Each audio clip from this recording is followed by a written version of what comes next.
بروژه مبادره کی بانکی ناوندی عراق اما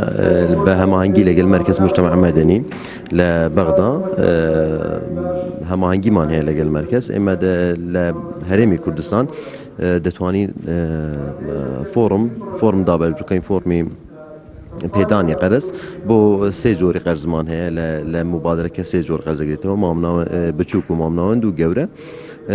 زورك لهولاتيان تايسان له بارزگاه هوليرنا خانوسيه اما تايستا فرعي رخراج زمان سليماني ولا دوغ نكردو ان شاء الله لما ويك نزيك دا فرعنش لو چن بارزگاه تردكينو او خلكاني او بارزگانش سود مندبن اول شت دبي كسي كي عراقي بي جنسية عراقية هبه دو من دبي كسكه يان بروجي كي بيان او تبع تمام بروجي دروز بكاتن جا بروجي كي بچوك بيان مامناون بيان گوربه بري پاره ل 8 مليون دست بده که بو 15 مليون او بي دوتري قرضي بچوك ل 15 مليون دست بده که بو 50 مليون قرضي ناوند مامناون ولا 50 مليون دست بده که تا 20 مليار قرضي زور گوره که عندك